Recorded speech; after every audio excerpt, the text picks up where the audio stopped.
한 아이가 있었어요. 그래서 초등학교 때 소위 학교 일진으로 불렸고요. 그리고 다른 학교 가서 도장 깨기 마냥 원정 싸움을 했습니다. 그리고 영화에서 나올 법한 이야기, 예를 들어 선생님이 체벌할 때 웃는 친구들, 그날은 작살이 납니다. 그리고 자기 마음에 들지 않으면 반장도 두들겨 팼습니다. 무리지어 다니면서 나쁜 짓은 다 하고 다녔습니다. 무구점에 가서 필요한 학용품을 훔치기도 하고요. 친구 생일에 선물 사야 돼 돈이 없으면 장난감 훔쳐서 그걸 선물로 주기도 했습니다. 이 아이가 청년이 되어 예수를 믿게 되었습니다. 그리고 믿음이 생기기 시작하면서 그때 일이 떠올리며 나는 그런 사람이었지, 나는 그때 그런 사람이었지라는 생각이 마음을 떠나지 않았다고 합니다. 그 무거운 마음을 없애려고 여러 가지를 시도를 했는데 그 중에 몇 가지 예를 들면 그 금액에 상응하는 비용을 환산해서 하나님께 헌금을 드리기도 했고요. 그것도 한 번이 아니라 몇 차례에 걸쳐서, 그리고 회개기도도 드렸다고 합니다.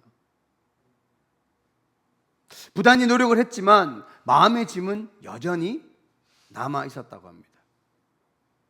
교회에 나와 믿음이 생기면 다 끝날 줄 알았는데 그게 아니었던 거죠.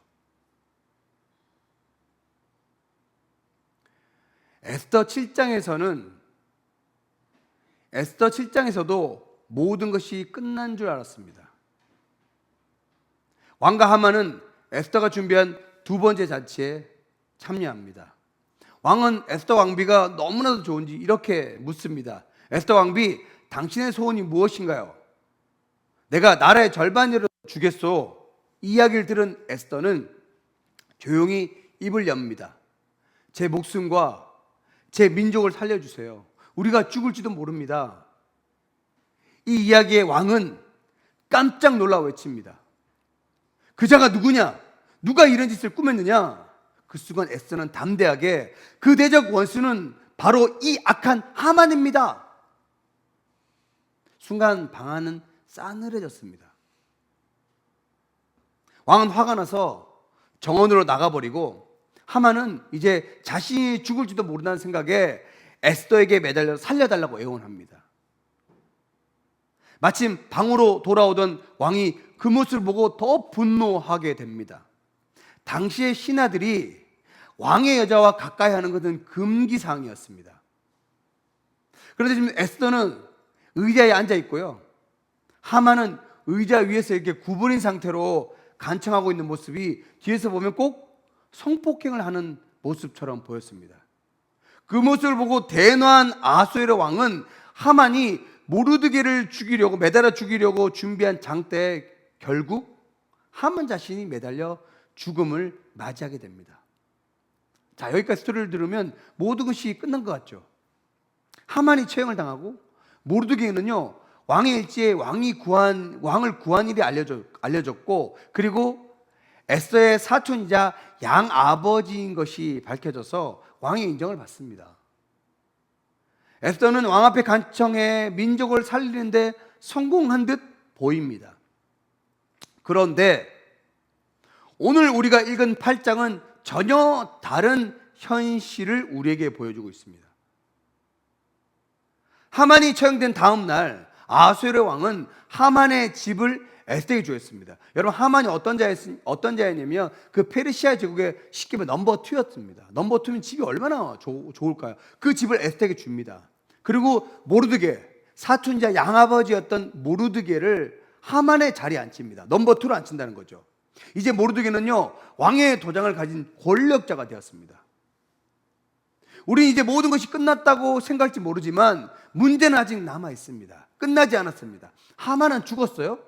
하만은 죽었지만 하만이 만들어 놓은 전 유대인을 학살하는 조선은 여전히 살아 있습니다. 당시 페르시아 법에 따르면요, 왕에 의해서 한번 내려진 조선은 절대 취소할 수 없는 법이 있습니다. 왕의 권위 때문에. 다시 말해 하만이 죽었다고 해서 그 조서가 취소가 된다든지 유다 사람들의 생명이 보장되는 것은 아니었다는 겁니다. 에스더는 다시 왕 앞에 나아가 울며 간청합니다. 5절에 이렇게 간청합니다. 시작. 내가 임금께 은혜를 입었고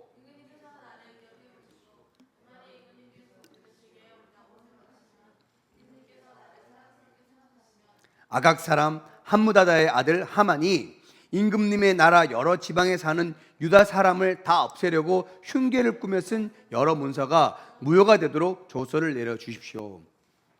모든 것이 해결된 줄 알았는데 진짜 위기는 지금부터 시작입니다. 유다 사람들은 여전히 죽음의 그림자에 갇혀 있었고요, 구원은 미완성 상태입니다. 오늘 본문은 우리에게 이렇게 속삭이듯 이야기하는 것 같아요. 겉으로 보기에 문제가 모두 해결된 것처럼 보이지 아니야. 내면 깊은 곳에 남아있는 상처의 뿌리, 고통의 뿌리, 죽음의 뿌리 여전히 치유되지 않고 해결되지 않았어. 본문을 묵상하는 가운데 오늘 우리가 살아가는 삶의 현실과 너무나도 닮아있는 모습을 발견하게 됩니다. 우리가 살아가다 보면요, 어려운 문제, 어려운 일, 또 어려운 문제들을 만날 때가 있습니다. 그런데 그 어려움과 문제가 해결되고 나면 모든 게 나아질 줄 알았습니다. 병이 나으면요, 평안할 줄 알았습니다. 사람들의 관계가 회복되면 기쁨이 넘칠 줄 알았습니다. 지금보다 더 경제적인 여유가 생기면 만족할 줄 알았습니다. 하지만 우리의 현실, 우리의 삶의 자리는 달랐습니다. 문제가 해결됐는데 여전히 마음이 무겁습니다. 문제는 해결됐는데 여전히 뭔가 아쉽습니다. 눈앞의 위기는 사라졌지만 두려움은 여전히 나를 짓누르고 있습니다. 왜 그럴까요? 우리 내면의 조선은 여전히 우리의 삶의 한 자리를 차지하고 있고 우리 인생에 자꾸 개입하려고 하기 때문입니다. 그 조선은요, 어떤 이에게는 죄책감으로, 또 어떤 이에게는 실패로, 또 어떤 이에게는 비교와 낙심으로, 또 다른 이에게는 자책과 두려움으로 우리의 삶에 자리하고 있습니다.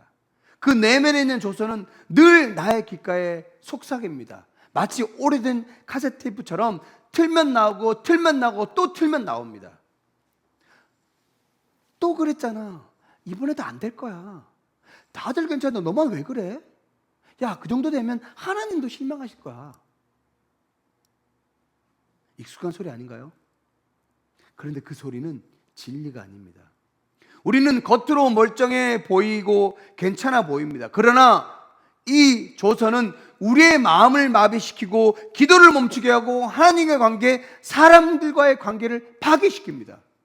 우리 내면 깊은 곳에선 여전히 죽음의 날짜를 기다리는 유다 사람들처럼 두려움에 떨고 있습니다.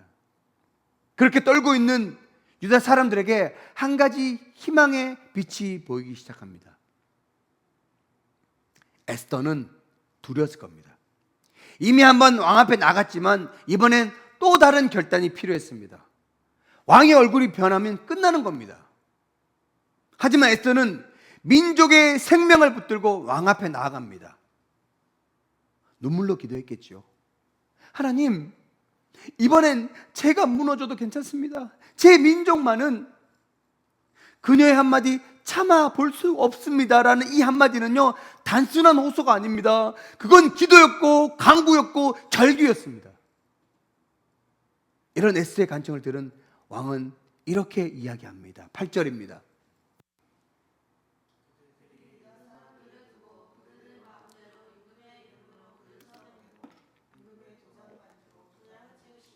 임금의 이름으로 쓰고 임금의 도장이 찍힌 문서는 뒤집을 수 없는 것이요. 자, 모르드게는요, 왕의 권위를 위임받습니다. 그리고 왕의 이름으로 새로운 조서를 쓰기 시작합니다. 그 조서의 내용은요, 11절에 이렇게 기록합니다. 시작.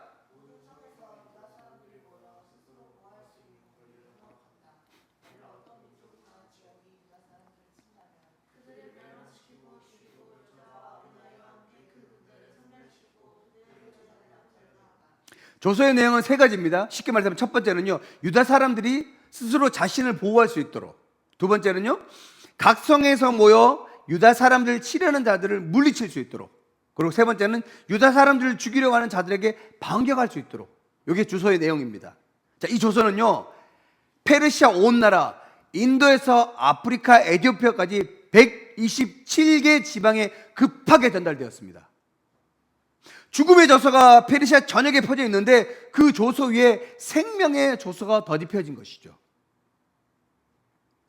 에스더서에서 드러나지 않으시는 하나님은 하만의 악한 계획을 무력화시키는 것으로 그치지 않으시고요, 그 위에 더 크고 강력한 생명의 길을 열어주셨습니다. 여러분, 이것이 바로 예수 그리스도 복음을 미리 보여주는 장면이기도 합니다.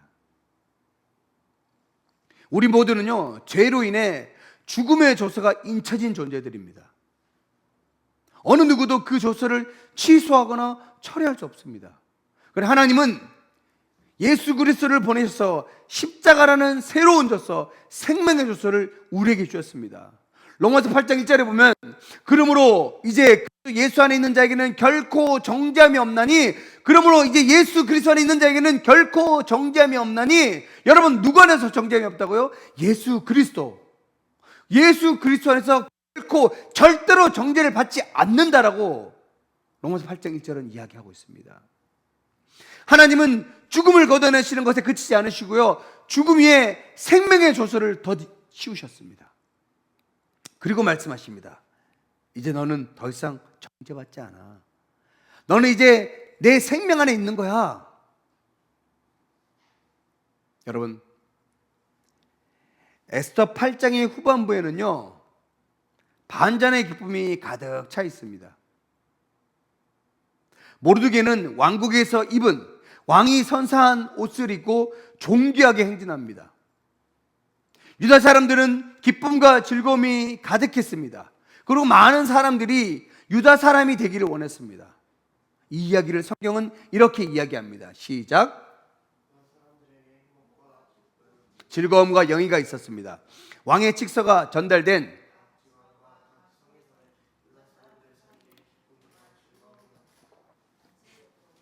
그날을 축일로 삼았습니다.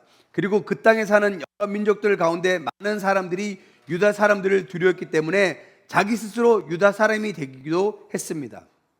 여러분, 이것이 바로 우리가 생각지도 못하고 상상할 수도 없는 하나님의 반전입니다. 말씀을 시작하면서요, 한 아이의 이야기를 들려드렸습니다. 그 아이가 장성하여 믿음이 생기면서 나는 그때 그런 사람이었어, 나는 그때 그런 사람이었어 라는 조서가 마음을 떠나지 않았습니다. 그런데 문득 주님이 이런 마음을 주셨답니다. 그 조서는 내가 쓴 것도 내가 지울 수도 없는 것이지만 예수 그리스도의 생명의 조서가 내 인생을 덮었다. 그 청년은 그날 이후 열심히 하나님을 섬기며 교회 모든 일에 주도적으로 나서서 헌신하고 봉사하고 섬기기 시작했다고 합니다. 이후 그 청년은요, 목사님이 되셨어요. 부끄러운 과거를 감춘 게 아니라 복음으로 새롭게 쓴 것입니다. 사랑하는 성도 여러분, 우리 인생에도 하나님은 생명의 조서를 쓰고 계십니다. 우리가 과거에 지은 죄 때문에 그 죄에 눌려서 살아가지 마십시오. 예수 그리스도의 피로 말미암아 우리는 더 이상 죽음의 조서 아래 있지 않음을 기억하시기 바랍니다. 그리고 생명의 조서를 붙잡고 담대하게 살아가시길 소망합니다. 하나님은요, 이제 우리가 더 이상 두려움이 아닌 그 하나님의 능력과 사랑과 절제하는 마음을 주셨음을 기억하시길 바랍니다. 더 나아가 그 생명의 조서를 이웃에게 전하는 자가 되시기를 소망합니다. 여러분, 좋은 소식이란 가스펠 복음은 단지 나를 위한 구원만이 아니라 세상을 살리는 기쁜 소식입니다. 우리도 그 좋은 소식을 전함으로 누군가의 반전의 도구가 될 수 있다는 사실을 기억하시기 바랍니다. 복음은 선언입니다. 예수 그리스도의 피로 도장 찍힌 생명의 조서입니다. 그 조서는 절대 무효화되지 않습니다. 혹시 여러분 마음속에 죽음의 조서가 여전히 남아있지 않나요? 하나님은 그것을 지우실 뿐만 아니라 예수 그리스도의 이름으로 생명의 조서를 쓰십니다. 너는 내 아들이다. 나는 너를 버리지 않는다. 넌 다시 시작할 수 있어. 넌 내 안에 살아있는 자기 때문에. 여러분, 이 조서를 들고 나아갑시다. 가정으로, 일터로, 학교로, 세상으로. 그리고 우리도 이 복음이라는 생명의 조서로 누군가의 절망을 덮는 자가 되시기를 주님의 이름으로 축원합니다.